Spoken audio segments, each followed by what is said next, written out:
sannan ni a duba duk cikin magana ta ba inda na ce annabi sallallahu alaihi yana da kwarkwata ba, babu inda na bar wannan. Amma kirɗina suna nan, idan za a sake maimaita su yan uwa su gani a fito min da kalmar da na ce annabi yana da kwarkwata.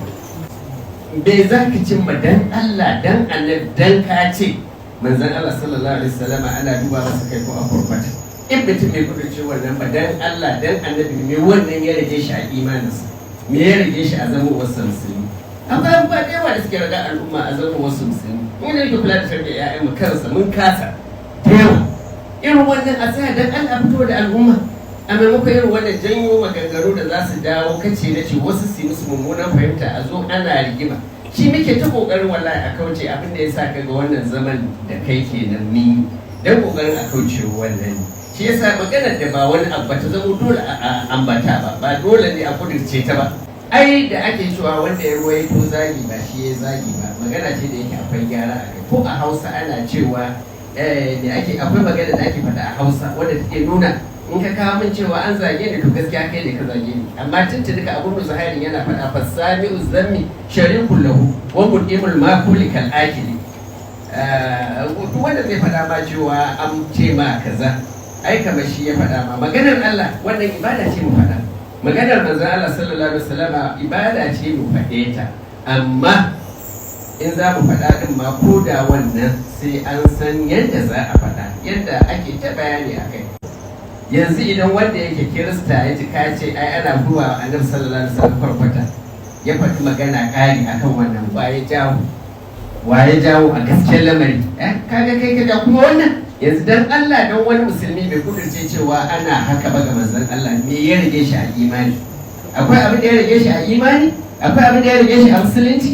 A umma mu a yau suna bukatar abubuwa da yawa na addini da za a koyar da su ba irin waɗannan ba. Misali maganar ma yanzu mu'amala ta zama riba ta kadai ne ta da duk irin wannan, wacce ce mafita a ciki? Duk wannan ana bukatar a tsaya a fitowa da al'umma haka, saboda shi ne babban abin da suke bukata. Allah da ya kulu da riba la yaqumu illa kama yaqumu allazi yatafaddhu shaytan min al-mas. Yanzu akwai wanda zai mu'amala da banki a ce bai hada da riba ba, in dai shi bai karbi riba ba to amma an ba shi dukiyar riba.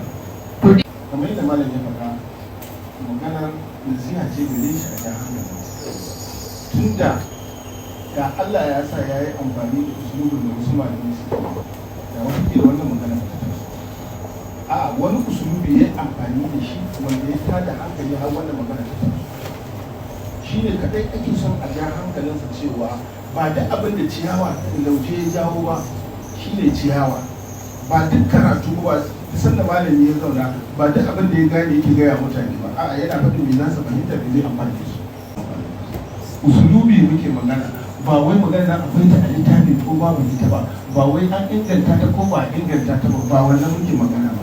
Shin maganar lokacin da kuma kake magana akan Allah sallallahu alaihi wasallam, shin wani irin usulubi ya kamata a yi amfani da shi na yadda za a gane cewa ka zo daidai wani waje da dole ka tsaitaka tsantsan, domin ana zaɓar magana akan manzala, ana zaɓar kalma. Mu a yaran mu a abin da malamanmu suka faɗa, hatta wannan maganar da nauyi a ce shari ko kaciya ba a iya faɗa saboda ta yi nauyi a jami'in manzala, ta yi nauyi. Kaga dai ba wani kuskure wani ko wani abu, amma in mutum yana faɗa nan a wajen karatun gode ne na faɗo ta magana a nan take malami ya mun gyara, ya ce a magana mazala ba a faɗa haka. Ina magana tarihinsa na ce yana yaro, ya ce a ba a cewa yana yaro sai dai a shekarunsa na farko, saboda zaɓen lafazin da ya dace a gaya mazala ma'ana iri ɗaya ce, amma ce a kan magana mazala ya faɗa, ya ce sai dai ka ce a shekarunsa na farko, kar ka ce yana yaro.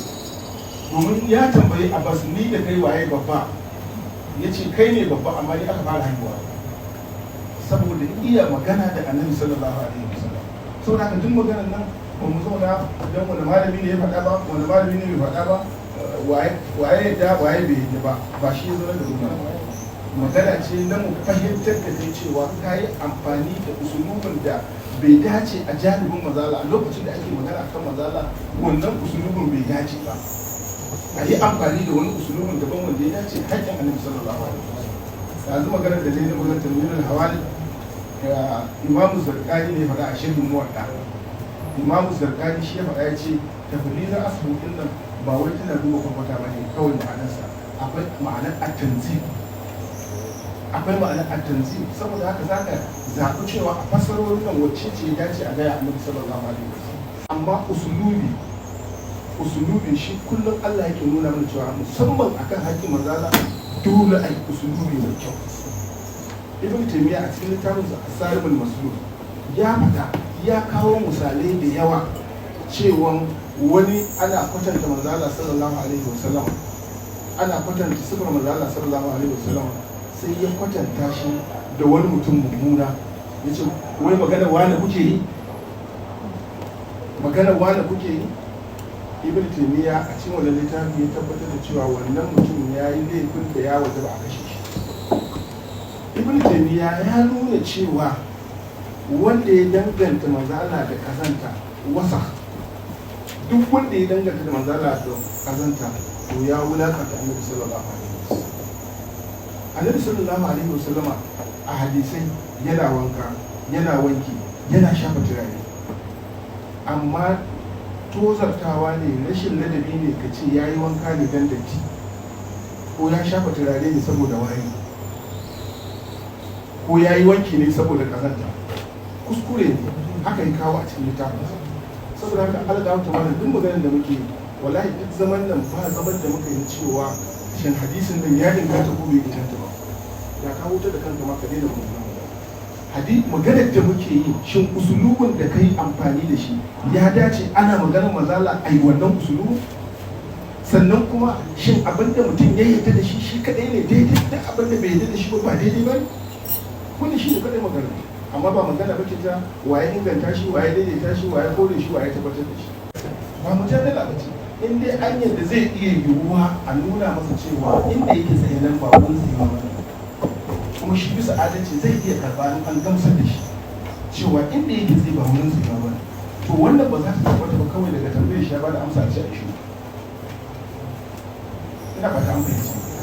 saboda haka ba laifi ba ne in ya ba da amsa ko ya faɗi wata hujja a nuna mai raunin hujja, in ya yi adalci ya gane cewa ɗaya rauni ne, ko kuma a idan mai kawo masa ɗin ne da rauni shi da ba tashi launa har mu fahimci gaskiya gaba. amma ba magana ba ce da cewa da ya faɗa shi ke nan a shi wanda da ya magana to mujare da zai sai dai a shi kuma ya zai ya fahimci kuskure. kamar yadda na faɗa da su algaba ta malam, wallahi maganar nan ga baki ɗayanta ba magana ba ce ta a wani littafi a wani littafi. wato babban abin da ya jawo wanda magana na zan ƙara maimaita ma usulubin da kake amfani da shi ne musamman a jami'in ma'aikata. yanzu an sa mana clip ɗin nan kamar da ka faɗa guda biyu, ɗaya raddi kake yi, ɗaya kuma bayani kake yi. ko da raddi kake yi akan harkar ma'aiki dole ne ka zuci na ko da raddi kake maganganun da ka faɗa kai da kanka ka faɗi cewa munan hausawa ne idan an faɗi kwarkwata muke ɗauka wani abu na kamar kaskanci. suna ma kwarkwata ba kaskanci ba ce a wajen su. wannan kaɗai ya isa gano cewa su kuma na mu hausawa wanda duk aka dangana musa kwarkwata me mafahimtanmu ga wannan mutum. shi wa annabi sallallahu alaihi wa sallama abu koda da akwai shi a jikinsa in dai zai zama faɗin akwai rashin ladabi to haramun ne a faɗin shi. shi ne ka'ida ta faɗin musulunci. kullum abin da mun muke so mu fahimta a nan ba wai cewa akwai hadisin da ya faɗa ko ba shi. misali tafli ra'asa kamar yadda ka faɗa an masa wato fasarori da yawa, kamar yadda misali ban ji ka faɗi tanwirin hawalik ba na shirin wadda malik wanda ya kawo wannan magana cewa taflirar asibudin nan kamar yadda kace waccan magana ana magana ne akan lugar. in an zo kan annabi sallallahu alaihi wasallam ita wannan kalmar daga lugar tana iya da fassarar cewa binciken kwarkwata, tana da fassarar karkaɗe kura, tana da fassarar gyara gashi, to a cikin wannan fasarorin wanne ne ya dace da martabar manzo Allah, wanne ya kamata a dangana manzo Allah, tunda tablir asau din nan yana daukar tankiya, yana daukar tanzi, to wanne ne ya kamata a dangana Annabi sallallahu alaihi wasallam? Da yawa abinda aka gaya wa wani abinda yake ya halatta kuma da kansa Allah ya dangana wa wani annabi, haramun ne a dangana manzo Allah shi. Bai zama hujja na cewa alƙali iyadu ya ce ya kawo hadisi annabi sallallahu alaihi wasallam ya ce akwai annabin da kwarkwata ta kashe shi, wannan abu akwai annabin da aka kashe, akwai annabin da aka ci shi da yaki, duk wannan kalmomin haramun ne a gaya manzo Allah saboda martabarsa. Allah tabaraka wa ta'ala ya ambaci annabi ya sayyidan wa hasuran wa nabiyyan min as-salihin. Kalmar nan hasuran haramun ne ka gaya manzo Allah, gashi kuma Allah ya gaya wani annabi. Martaba kamar da faɗa ɗazu, martabar manzo Allah ta yi nesa da yadda za a kwatanta wani abu tare da shi, ko da abin wato akwai shi inda zai nuna kazanta. Annabi sallallahu alaihi wasallama da kazantar zai gani a jikin wani ba zai iya gaya mai ba, sai da shi a bi shi a gaya mai. Mu a Hausa kamar yadda ka faɗa, duk wanda aka dangana a kwarkwata an dangana masa kazanta, domin kamar yadda ka faɗa da cewa rashin gyaran kai ke kawo kwarkwata. Kuma ba sharaɗi ba ne cewa duk sanda aka duba kwarkwata sai an ganta, amma duk wanda ya ce duba mun kwarkwata to mazannarta ne, akwai yiwuwar a ganta. Amma duk wanda ya san kansa ba kwarkwata saboda gyaransa, saboda tsaftarsa, ba da da zai sa ko a Hausa ce a duba masa kwarkwata. Saboda haka duk maganar da muke ba ta wani ya ce hadisi ingantacce ba ne, wani ya ce a'a shin yaran usulubun ya dace da martabar manzo Allah sallallahu alaihi wasallam, kuma a gaya shi ga awamun nasi kowa ya ji, kuma mai Hausa za su fahimta